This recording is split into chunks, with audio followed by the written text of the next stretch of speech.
Hello guys. आज की इस वीडियो में हम पढ़ने वाले हैं अध्याय 2, आखेट खाद्य संग्रह से भोजन उत्पादन तक। तुषार की रेल यात्रा। तुषार अपने एक रिश्तेदार की शादी में दिल्ली से चेन्नई जा रहा था। कहाँ जा रहा था? दिल्ली से चेन्नई। रेल में उसे खिड़की वाली सीट मिल गई, जहाँ से वह बाहर का नज़ारा देखने में मग्न हो गया।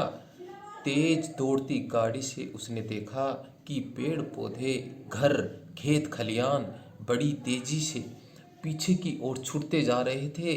तभी उसके चाचा ने उसके कंधे पर हाथ रखकर कहा, पता है, लोगों ने मात्र 150 साल पहले रेल से यात्रा शुरू करनी प्रारंभ की थी। वह बस तो इसके कुछ दशक बाद आई। तुषार सोचने लगा कि जब लोगों के पास आने जाने के लिए तेज रफ्तार वाली सवारियां नहीं थी, तो क्या वे यात्रा ही नहीं करते थे? क्या वे अपनी सारी जिंदगी एक ही जगह पर बिता दिया करते थे? नहीं, ऐसी बात नहीं है। ये तुषार के मन में विचार उठते हैं। आरंभिक मानव आखिर वे इधर उधर क्यों घूमते थे? आरंभ में, प्राचीन काल में, आरंभ में मानव है वो इधर से उधर क्यों जाया करते थे, क्यों घूमा करते थे? चलिए इसके बारे में हम चर्चा करते हैं। हम उन लोगों के बारे में जानते हैं महाद्वीप में जो इस उपमहाद्वीप में 20 लाख साल पहले रहा करते थे। आज हम उन्हें आखेट खाद्य संग्रह के नाम से जानते हैं। भोजन का इंतजाम करने की विधि के आधार पर उन्हें इस नाम से पुकारा जाता है। आमतौर पर खाने के लिए वे जंगली जानवरों का शिकार किया करते थे, मछलियाँ और चिड़िया पकड़ते थे, फल, मूल, दाने, पौधे, पत्तियां, अंडे इकट्ठा किया करते थे। ये आरंभिक मानव के जीवन का एक हिस्सा था। आखेट खाद्य संग्राहक समुदाय के लोग एक जगह से दूसरी जगह पर घूमते रहते थे, क्योंकि वो संग्रह किया करते थे। आखेट यानी शिकार। शिकार कर करके जो वो जिस पशु पक्षी का शिकार करते थे, उनका वह संग्रह कर लिया करते थे और एक स्थान से दूसरे स्थान पर आ जाया करते थे। ऐसा करने के उनके पीछे कई कारण थे। चलिए देखते हैं क्या कारण थे। पहला कारण, कारण नंबर 1, पहला कारण था, देखिए, अगर वे अगर वे एक ही जगह पर ज्यादा दिनों तक रहते तो आसपास के पौधे, फलों और जानवरों को खाकर समाप्त कर देते थे। इसलिए और भोजन की तलाश में इन्हें एक स्थान से दूसरे स्थान पर जाना पड़ता था। ये उनका पहला कारण था। इस कारण से वो एक स्थान से दूसरे स्थान पर जाते थे, क्योंकि जब एक जगह ही रहेंगे तो एक जगह की चीजों को वो यूज करेंगे, काम में लेंगे, तो उस जगह की जो चीजें हैं समाप्त होने का खतरा बना रहता है। इसलिए वो उस जगह को छोड़ देते थे और दूसरी जगह जाया करते थे। दूसरा कारण, अब इसका है दूसरा कारण। ये दूसरा कारण देखिए, क्या है दूसरा कारण? जानवर अपने शिकार के लिए या फिर हिरण और मवेशी अपना चारा ढूंढने के लिए एक जगह से दूसरी जगह जाया करते हैं। इसलिए इन जानवरों का शिकार करने के लिए लोग भी इनके पीछे जाया करते होंगे। ये दूसरा विचार है, दूसरा कारण है कि इसलिए उन्होंने अपने स्थान को एक स्थान से दूसरे स्थान पर बदला होगा। चलिए आगे बढ़ते हैं। अब है इसका तीसरा कारण। तीसरा कारण देखिए, ये तीसरा कारण क्या है? पेड़ों और पौधों में फल फूल अलग अलग मौसम में आते हैं, इसलिए लोग उनकी तलाश में उपयुक्त मौसम के अनुसार अन्य इलाकों में घूमते होंगे। ये इसका तीसरा कारण बताया गया है कि लोग, जो पेड़ पौधे हैं, उनकी जो फल है वो मौसम के अनुसार, सीजन के अनुसार अलग अलग पौधों में अलग अलग तरीके से फल फूल आते हैं। तो लोग हैं उन फल फूलों को काम में लेने के लिए, खाने के लिए, उनका संग्रह करने के लिए एक स्थान से दूसरे स्थान पर जाते थे। अब है इसका चौथा कारण। चौथा कारण देखिए, पानी के बिना किसी भी प्राणी या पेड़ पौधे का जीवित रहना संभव नहीं होता और पानी झीलों, झरनों, नदियों में ही मिलता है। यद्यपि कई नदियों और झीलों का पानी कभी नहीं सूखता। कुछ झीलों और नदियों में पानी बारिश के बाद ही मिल जाता है। इसलिए ऐसी झीलों और नदियों के किनारे बसे लोगों को सूखे मौसम में पानी की तलाश में इधर-उधर जाना पड़ता होगा। ये 4 कारण यहाँ पर बताए गए हैं, जिसके कारण मनुष्य है, मानव है, आरंभिक मानव है, वो एक स्थान से दूसरे स्थान पर आ जाया करते थे। चलिए आगे बढ़ते हैं। आरंभिक मानव के बारे में जानकारी कैसे मिलती है? आज हम प्रारंभिक जो मानव है, आरंभिक मानव है, उसके बारे में जानकारी हासिल करना चाहें तो हमें किन-किन चीज़ों के द्वारा हमें उनके बारे में जानकारी प्राप्त होगी? आइए आगे बढ़ते हैं। पुरातत्वविदों, पिछले अध्याय में हमने पाठ नंबर 1 में इसके बारे में चर्चा की, तो वीडियो ज़्यादा लंबी ना हो, इसके लिए हम इसी पाठ के बारे में चर्चा करते रहेंगे। पुरातत्वविदों को कुछ ऐसी वस्तुएं मिली जिनका निर्माण और उपयोग आखेटक खाद्य संग्रह किया करते थे। यह संभव है कि लोगों ने अपने काम के लिए पत्थरों, लकड़ियों और हड्डियों के औजार बनाए हों। इनमें से पत्थरों के औजार आज भी बचे हैं। इनमें से कुछ औजारों का उपयोग फल फूल काटने, हड्डियां और मांस काटने तथा पेड़ों की छाल और जानवरों की खाल उतारने के लिए किया जाता था। कुछ के साथ हड्डियों या लकड़ियों के मुट्ठे लगाकर भाले और बाण जैसे हथियार बनाए जाते थे। कुछ औजारों से लकड़ियां काटी जाती थी। लकड़ियों का उपयोग ईंधन के साथ साथ झोपड़ियां और औजार बनाने के लिए किया जाता था। ये पुरातत्वविदों ने आरंभिक जो मानव था उसके द्वारा की गई जो संग्रह जो चीजें हैं, जो पत्थर थे, लकड़ियां थी, हड्डियों के औजार थे, उनके बारे में ज्ञान प्राप्त किया। अब देखिए, इस चित्र के माध्यम से हमें बताया गया है कि आरंभिक मानव किस प्रकार के औजारों का उपयोग किया करता था। देखिए, पत्थर पत्थर के औजार का उपयोग बाई तरफ जो चित्र बना हुआ है, इस चित्र की चर्चा की गई है कि इंसान के खाने योग्य जड़ों को खोदने के लिए किया जाता था। इस पत्थर, ये जो पत्थर दिखाया गया है, और ये मानव इस पेड़ की जो जड़ें हैं इनको खोद करके और इनको अपने उपयोग में ले रहा है, इनको अपने काम में ले रहा है। दाएं तरफ ये जो इस चित्र की चर्चा की गई है,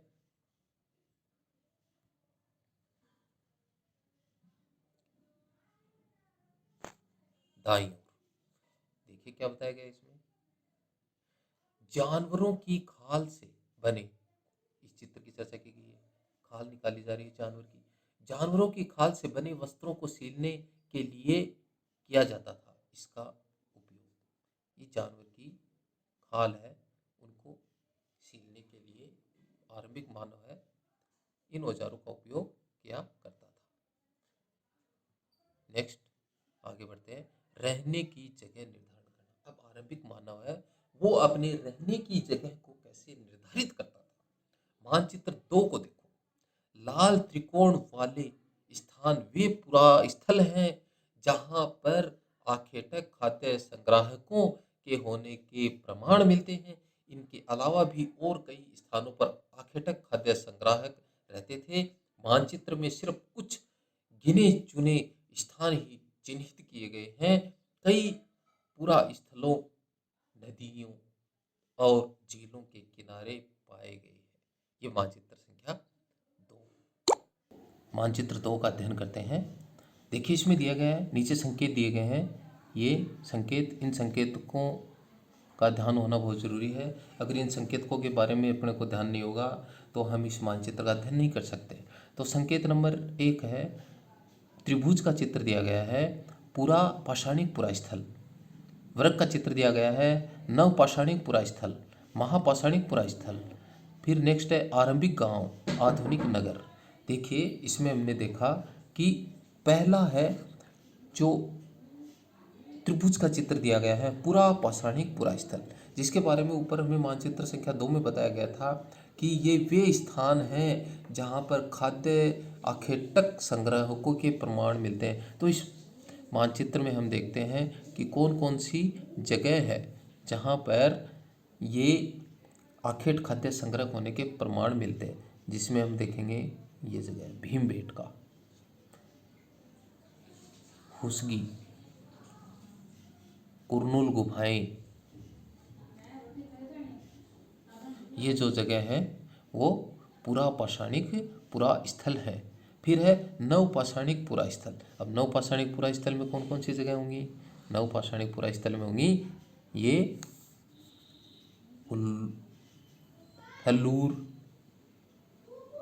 पेमपल्ली, महागडी,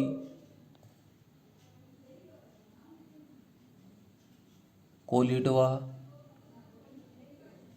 दाओजली, हेडिंग, चिरांद, ये जो जगह है वो नवपाषाणिक पुरा स्थल की जगह है। उसके ऊपर हम मानचित्र में और देखेंगे तो ये बुर्जहोम, मेहरगढ़, ये जो जगह है, ये जो स्थान है वो नवपाषाणिक पुरा स्थल के। नेक्स्ट है महापाषाणिक पुरा स्थल। महापाषाणिक पुरा स्थल देखिए कौन से महापाषाणिक पुरा स्थल, ये त्रिवर्त की जो जगह है, ब्रह्मगिरी आदि, चंदूर, ये जो जगह है ये है महापाषाणिक पुरा स्थल। फिर है आरंभिक गांव। अब आरंभिक गांव में आरंभिक गांव इनाम गांव,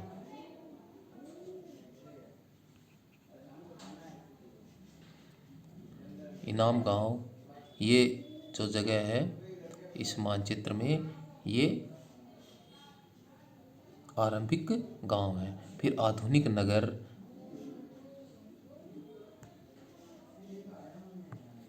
आधुनिक नगर में मुंबई, कोलकाता, ये है आरंभिक आधुनिक नगर। चलिए आगे बढ़ते हैं।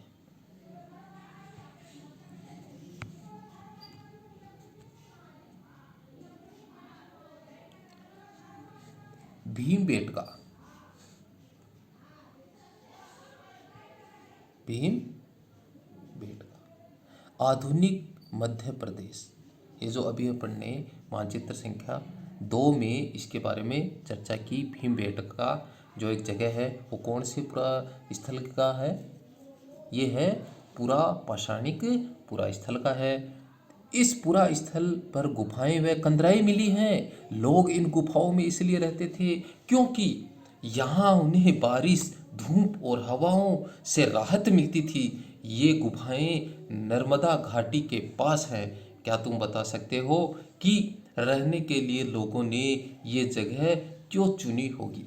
तो इसका प्रश्न आपको बच्चों बताना है, नहीं हम आगे आने वाली वीडियो में इसके बारे में चर्चा करेंगे। चलिए आगे बढ़ते हैं, क्योंकि अब हम इन प्रश्नों का उत्तर यहाँ ही हल करना शुरू कर देंगे तो हमारी वीडियो बहुत लंबी हो जाएगी। इसलिए इस प्रश्न का उत्तर अभी आपको खुद को ढूंढना है, खुद को खोजना है। चूंकि पत्थर के उपकरण बहुत महत्वपूर्ण थे, इसलिए लोग ऐसी जगह ढूंढते रहते थे जहां अच्छे पत्थर मिल सके। इसलिए वो एक स्थान से दूसरे स्थान पर घूमते रहते थे, जाया करते थे। आगे देखिए, एक शैल चित्र दिया गया है, शैल चित्रकला, इनसे हमें क्या पता चलता है? इस चित्र के बारे में आप बताओ। देखिए, जिन गुफाओं में लोग रहते थे उनमें से कुछ ही दीवारों पर चित्र मिले हैं। इनमें कुछ सुंदर उदाहरण मध्य प्रदेश और दक्षिणी उत्तर प्रदेश की गुफाओं से मिले चित्र हैं। इनमें जंगली जानवरों का बड़ी कुशलता से सजीव चित्रण किया गया है। देखो, ये कंदराओं का चित्र दिखाया गया है।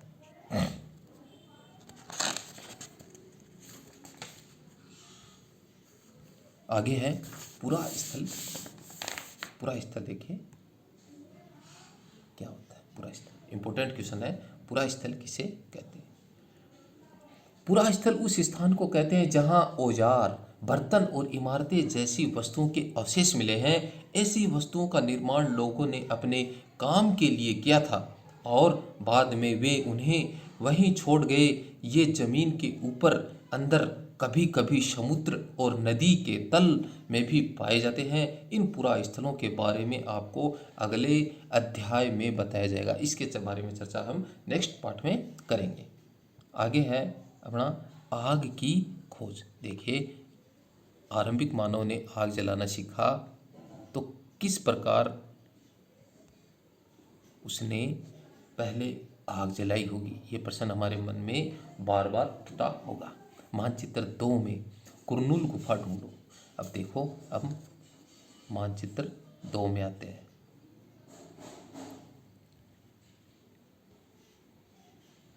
ये अपना मानचित्र संख्या 2 है। इसमें देखिए, हमने पहले चर्चा की कर चुके हैं कि पूरा पाषाणिक पूरा स्थल था, उसमें कुरनूल की ये गुफाएं थी। इस फर्स्ट वाले में पूरा पाषाणिक पूरा स्थल, इसके बारे में हम चर्चा कर चुके हैं।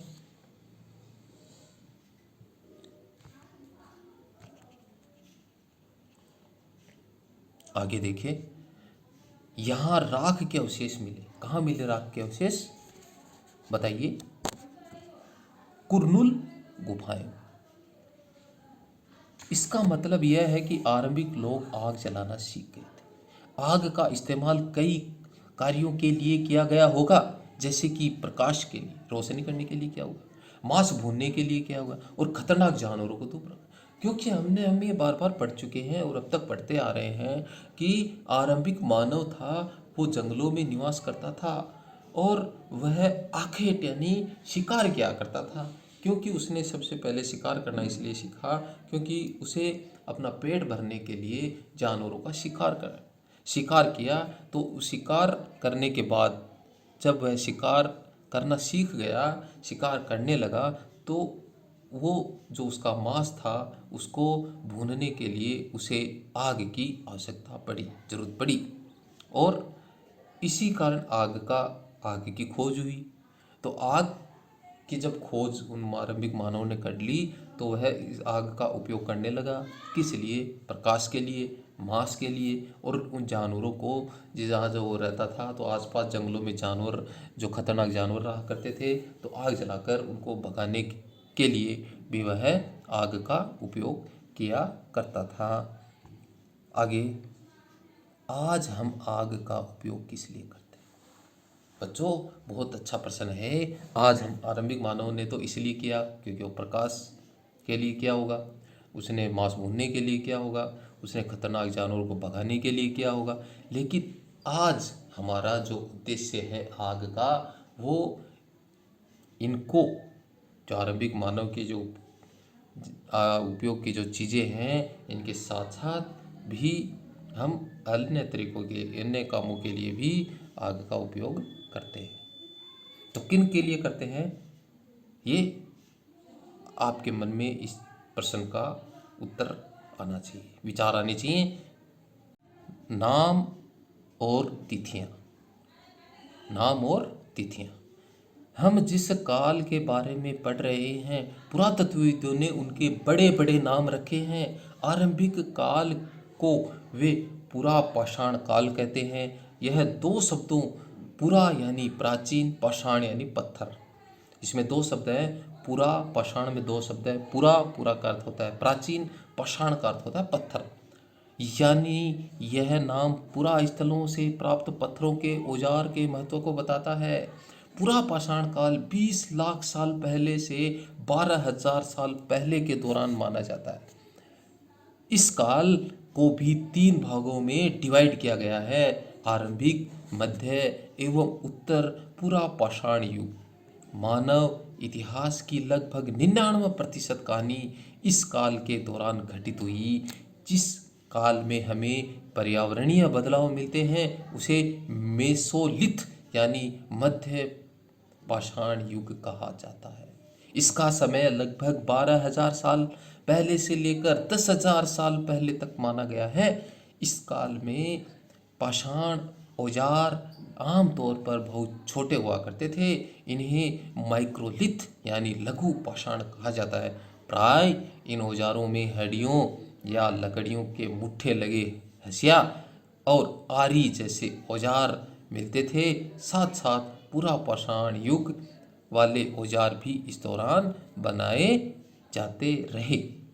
अगले युग की शुरुआत लगभग 10,000 साल पहले से होती है। इसे नव पाषाण युग कहा जाता है। नव पाषाण का मतलब है हमने कुछ का मतलब क्या होगा? नव पाषाण युग का मतलब क्या होगा? हमने कुछ स्थानों के नाम दिए हैं। अगले अध्याय में तुम ऐसे अनेक नाम आपको मिलेंगे।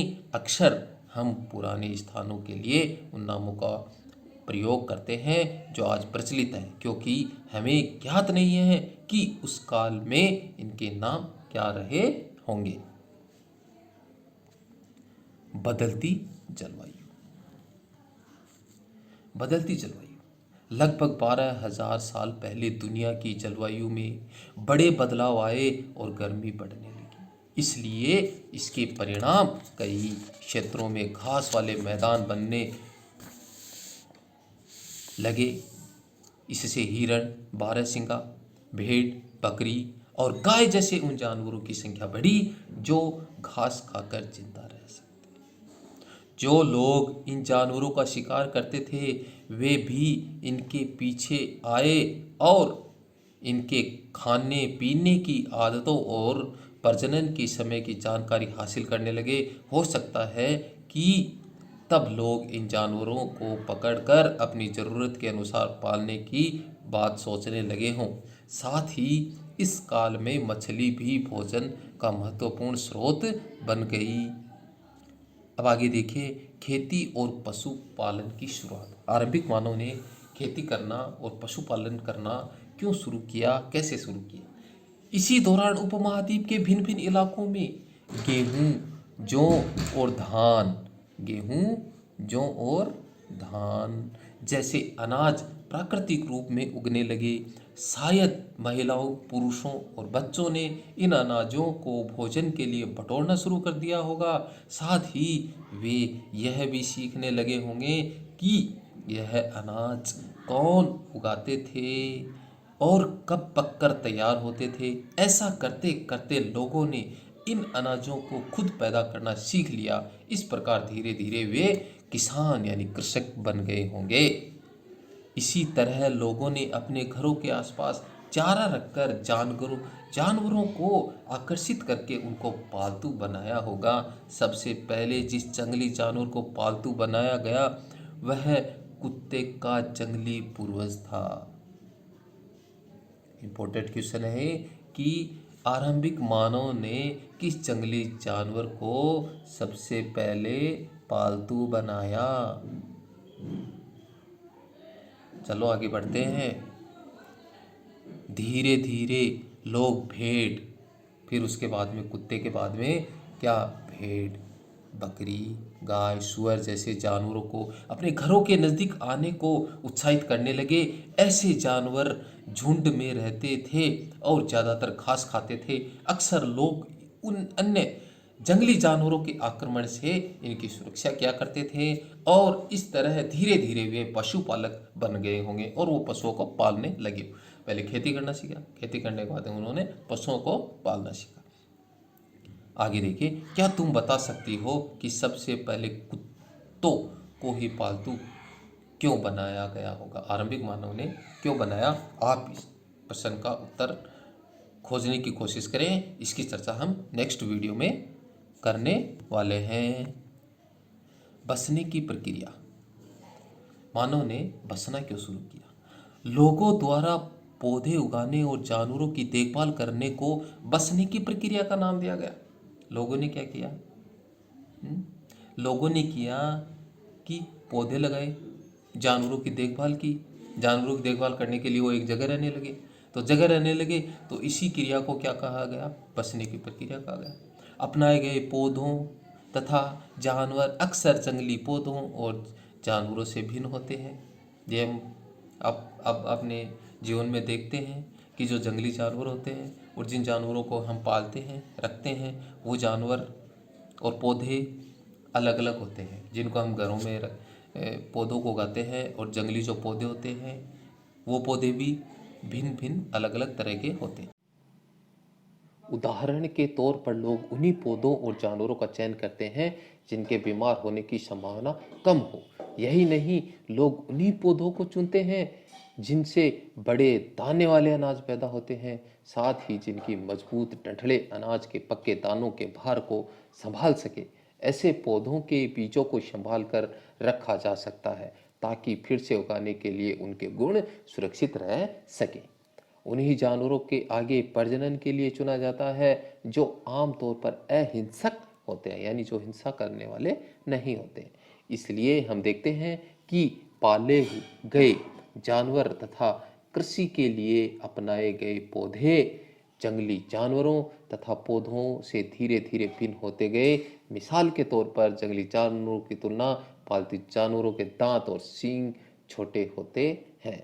यानी ये तुलना यहाँ पे की गई है कि पालतू और जंगली जो जानवर होते हैं उनके दांत और सींग दोनों में अंतर होता है। इन दांतों को देखिए, दो दांतों के चित्र यहाँ पे अपने को दिखाए गए हैं, एक ये और एक ये। इनमें से कौन सा जंगली सुअर का है और कौन सा पालतू सुअर का? ये दो सुअर के दांत हैं, एक जंगली सुअर है और एक पालतू सुअर। तो हम पहले पढ़ चुके हैं कि जो पालतू जो सुअर होते थे और जंगली सुअर होते थे, और जो जंगली जानवर होते थे और जो पालतू जानवर होते थे, उनके दांत भिन्न भिन्न होते थे, क्योंकि जंगल में रहने वाले जानवर हैं वो जंगली होते हैं और उनके जो दांत हैं, उनके सींग के जो आकार है वो भिन्न होते हैं, यानी बड़े होते हैं। इसलिए यहाँ पर जो चित्र दिए गए हैं इनमें बड़े वाला जो दांत है वो जंगली सुअर का है और छोटे वाला जो दांत है वो पालतू सुअर का है। बसने की प्रक्रिया पूरी दुनिया में धीरे धीरे चलती रही। यह करीब 12,000 साल पहले शुरू हुई। वास्तव में आज हम जो भोजन करते हैं वो इसी बसने की प्रक्रिया की वजह से है। कृषि के लिए अपनाई गई सबसे प्राचीन फसलों में गेहूं तथा जौ आते हैं। उसी तरह सबसे पहले पालतू बनाए गए जानवरों में कुत्ते के बाद भेड़ बकरी आते हैं। इसकी चर्चा फिर से की गई है और पूर्व में भी की जा चुकी है कि सबसे पहले प्राचीन फसलों में गेहूं तथा जौ को उगाया गया और पालतू के रूप में सबसे पहले कुत्ते को पालतू बनाया गया। उसके बाद में बकरी, भेड़, गाय आदि जानवरों को मानव ने पालना शुरू किया। आगे देखिए अनाज के उपयोग।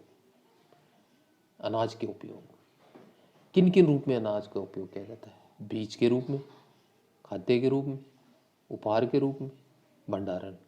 अर्थात अनाज का उपयोग है हम बीज बोने के रूप में करते हैं, खाद्य यानी खाने के, उपहार यानी किसी को भेंट, किसी को देने के लिए, भंडारण यानी हम उसे कई दिनों तक संग्रह के रूप में, भंडारक के रूप में एकत्र करके रखते हैं। आगे देखिए एक नवीन जीवन शैली। तुम किसी पौधे के बीज को बोकर देखो, तुम पाओगे कि इसे विकसित होने में कुछ वक्त लगता है। इनमें कुछ दिन, महीने, फिर कुछ साल लग सकता है। इसलिए जब लोग पौधे उगाने लगे तो उनकी देखभाल के लिए उन्हें एक जगह तक लंबे समय तक रहना पड़ा था।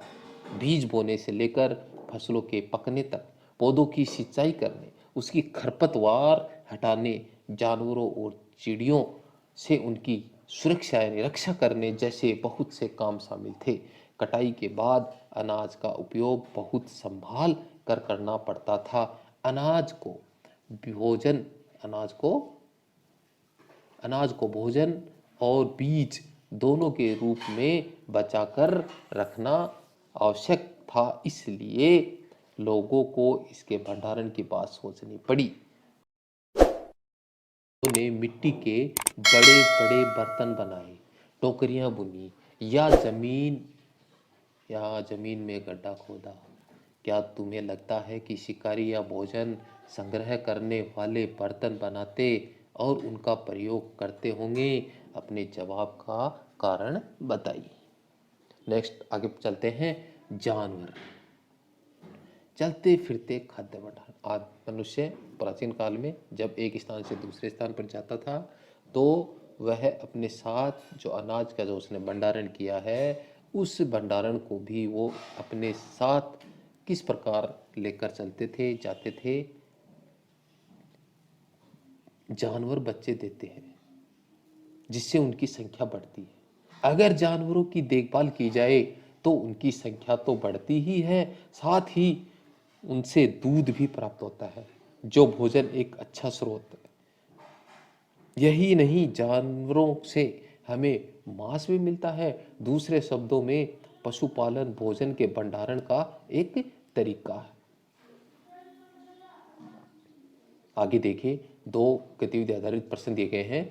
भोजन के अतिरिक्त जानवरों से और क्या क्या मिल सकता है? आज जानवरों का उपयोग किसके लिए होता है?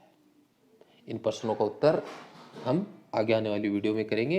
इसके लिए आपसे निवेदन है कि ये गतिविधि आधारित क्वेश्चन है, आप इनका प्रश्न स्वयं खोजने का प्रयास करें। चलो आगे बढ़ते हैं। आओ आरंभिक कृषकों और पशुपालकों के बारे में पता लगाएं। मानचित्र 2 प्रश्न संख्या 13 पर इसकी चर्चा की गई है। क्या तुम्हें कई नीले वर्ग दिख रहे हैं इस मानचित्र में? पता है इनमें से प्रत्येक बिंदु उस जगह को दर्शाता है जहां पुरातत्वविदों को शुरुआती कृषकों और पशुपालकों के होने का साक्ष्य मिले हैं। ये पूरे उपमहाद्वीप में पाए गए और इनमें सबसे महत्वपूर्ण पश्चिमोत्तर क्षेत्र में, आधुनिक कश्मीर में और पूर्वी तथा दक्षिणी भारत में पाए गए हैं। मानचित्र संख्या 2 में चलते हैं हम। ये देखिए मानचित्र संख्या 2 में ये जो नीले वर्ग दिए गए हैं जिसमें नवपाषाणी पुरा स्थल है, इसमें जो है चिरांद, बुर्जहोम, मेहरगढ़, कोल्डी हवा और महागढ़ा, और इसके बाद में हल्लूर और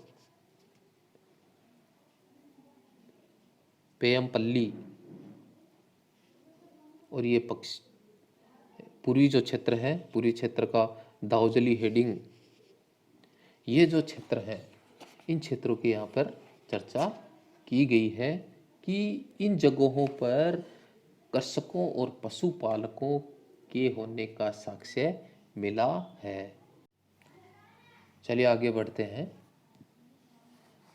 इनमें सबसे महत्वपूर्ण पश्चिमोत्तर क्षेत्र आधुनिक कश्मीर में है तथा पूर्वी तथा दक्षिणी भारत में पाए गए हैं। वास्तव में ये निर्दिष्ट स्थान कृषकों पशुपालकों की बस्तियां थी ही या नहीं, इसे जांचने के लिए वैज्ञानिक खुदाई में मिले पौधों और पशुओं की हड्डियों के नमूनों का अध्ययन करते हैं। इनमें से सबसे रोचक जले हुए अनाज के दानों के अवशेष हैं। ऐसा लगता है कि ये गलती से या फिर जानबूझकर जलाए गए होंगे। वैज्ञानिक इन अनाज के दानों की पहचान कर सकते हैं। इस तरह हमें पता चलता है कि इस उपमहाद्वीप के विभिन्न भागों में बहुत सारी फसलें उगाई जाती रही होंगी।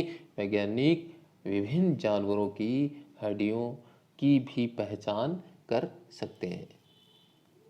चलो आगे बढ़ते हैं स्थायी जीवन की। अब मनुष्य ने धीरे धीरे अपना जीवन है वो स्थायी निवास के रूप में बसाना शुरू कर दिया। पुरातत्वविदों को कुछ पुरा स्थलों पर झोपड़ियों और घरों के निशान मिले हैं, जैसे बुर्ज होम वर्तमान कश्मीर में। ये स्थान है कि लोग गड्ढे के नीचे घर बनाते थे जिन्हें गर्तवास कहा जाता था। गड्ढे के नीचे जो घर बनाया जाता था, जो एक गुफानुमा होता था, उसको गर्तवास कहा जाता है। क्या कहा जाता है उसे? गर्तवास। अंडरलाइन कर लें इसे, नोट डाउन करें बच्चे। इनमें उतरने के लिए सीढ़ियाँ होती थी। सीढ़ियों से उतर करके और उस गुफानुमा घर में लोग अपना निवास बनाते थे। इससे उन्हें ठंड के मौसम में सुरक्षा मिलती थी। पुरातत्वविदों को झोपड़ियों के अंदर और बाहर दोनों ही स्थानों पर आग जलाने की जगह मिली है। ऐसा लगता है लोग मौसम के अनुसार घर के अंदर या बाहर खाना पकाते होंगे। आगे प्रश्न है दिया गया है, एक घृतवास का चित्र बनाओ। बच्चों आपको एक गतिविधि आधारित प्रश्न दिया गया है।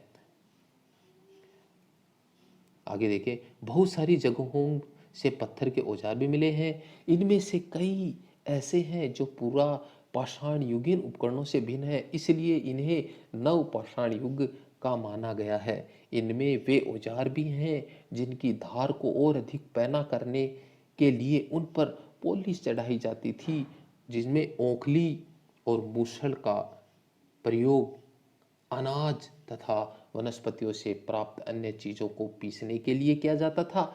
आज हजारों साल बाद भी ओखली और मूसल का प्रयोग अनाज को पीसने के लिए किया जाता है। इस उसी तरह प्राचीन प्रस्तर युगीन औजारों का निर्माण और प्रयोग लगातार होता रहा है। कई औजार हड्डियों के भी बनाए जाते थे। नवपाषाण के कुछ उपकरणों के चित्र यहाँ पर दिए गए हैं। आगे देखें, क्या तुम कल्पना कर सकती हो कि इस पात्र में क्या रखा गया होगा? कल्पनाधारित गतिविधि है। नवपाषाण युग। नवपाषाण युग के पुरा स्थलों से कई प्रकार के मिट्टी के बर्तन मिले हैं। कभी कभी इन पर अलंकरण भी किया जाता था। बर्तनों का उपयोग चीजों को रखने के लिए किया जाता था। धीरे धीरे लोग बर्तनों का प्रयोग खाना बनाने के लिए भी करने लगे, जिनमें चावल, गेहूं, दलहन जैसे अनाज अब आहार का महत्वपूर्ण हिस्सा बन गए थे। इसके साथ साथ अब लोग कपड़े बुनने का काम भी शुरू करने लगे थे। इसके लिए कपास जैसे आवश्यक पौधे भी उगाए जा सकते थे। क्या ये परिवर्तन हर जगह एक साथ ही आ गए होंगे? ऐसी बात नहीं है। एक तरफ जहाँ कई जगहों पर स्त्री पुरुष शिकार और भोजन करने का काम करते थे, वहीं अन्य लोगों ने हजारों साल के दरमियान धीरे धीरे खेती और पशुपालन अपना लिया। बहुत जगह लोग मौसम के मुताबिक बदल बदल कर अपनी जीविका, अपना पालन पोषण किया करते थे। सूक्ष्म निरीक्षण, मेहरानगढ़ में जीवन और मृत्यु क्या है?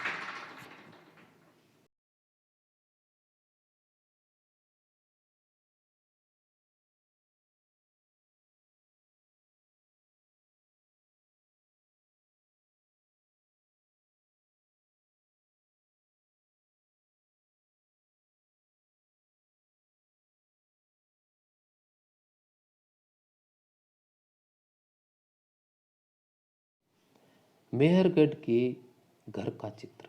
मेहरगढ़ के घर शायद ऐसे दिखते होंगे। तुम जिस घर में रहते हो उसके साथ इस घर की क्या समानता है? आज के घर और प्राचीन समय के घर का चित्र दिया गया है, मेहरगढ़ का चित्र दिया गया है। तो हमें इसके बारे में देखना है और पता लगाना है इसकी भिन्नता का, कि आज का घर और उस समय का जो मेहरगढ़ के घर का जो चित्र है उसमें क्या भिन्नता है। चले आगे बढ़ते हैं। यह ईरान जाने वाले सबसे महत्वपूर्ण रास्ते बोलन दर्रे के पास एक हरा भरा समतल स्थान है। मेहरगढ़ संभवतः वह स्थान है जहाँ के स्त्री पुरुषों ने इस इलाके में सबसे पहले जौ, गेहूं और भेड़ बकरी का पालन करना सीखा। यहाँ विभिन्न प्रकार के जानवरों की हड्डियां मिली हैं। इनमें हिरण तथा सुअर जैसे जंगली जानवरों तथा भेड़ और बकरियों की हड्डियां भी मिली हैं। मेहरगढ़ में इसके अलावा चौकोर और आयताकार घरों के अवशेष भी मिले हैं। प्रत्येक घर में 4 या उससे ज़्यादा कमरे हैं, जिनमें से कुछ संभवतः भंडारण के काम में आते होंगे। मृत्यु के बाद सामान्यतः मृतक के सगे संबंधी उसके प्रति सम्मान जताते हैं। लोगों की आस्था है कि मृत्यु के बाद भी जीवन होता है, इसलिए कब्रों में मृतकों के साथ कुछ सम्मान भी रखे जाते थे। मेहरगढ़ ऐसी कई मेहरगढ़ में ऐसी कई कब्रें मिली हैं। एक कब्र में एक मृतक के साथ बकरी को भी दफनाया गया है।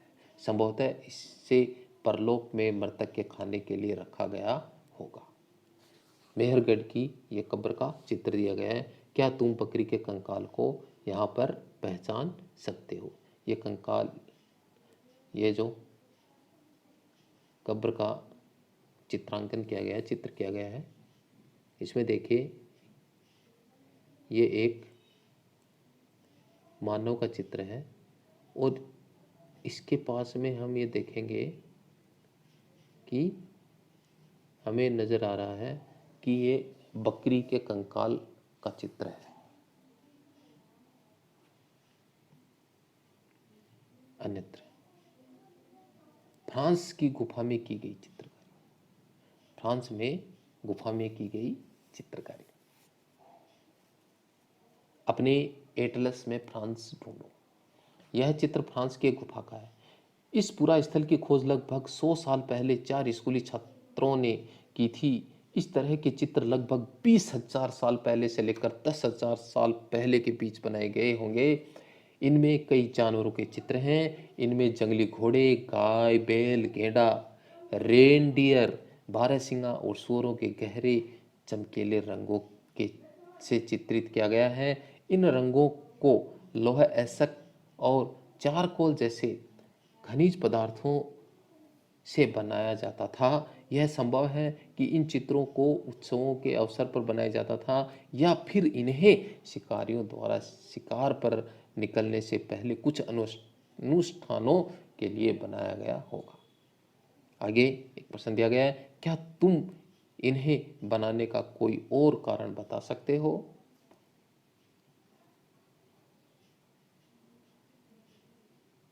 आगे बढ़ते हैं। एक नवपाषाणिक पुरास्थल। एटलस में तुर्की ढूंढे। नवपाषाण युग के सबसे प्रसिद्ध पुरास्थलों में एक चताल हयुक तुर्की में है। यहाँ दूर दराज स्थानों में कई चीज़ें लाई जाती थी और उनका उपयोग किया जाता था, जैसे सीरिया में लाया गया चकमक पत्थर। कहाँ से लाया गया? सीरिया से। चकमक पत्थर, लाल सागर की कोडियाँ तथा भूमध्य सागर की सीपियाँ। ध्यान रहे कि उस समय तक पहिए वाले वाहन का विकास नहीं हुआ था। लोग सामान खुद या जानवरों की पीठ पर ही लाद कर ले जाया करते थे। अर्थात अभी तक मनुष्य ने पहिए के बारे में नहीं जाना है। बताओ कोडियों तथा सीपियों का उपयोग, क्या उपयोग होता होगा?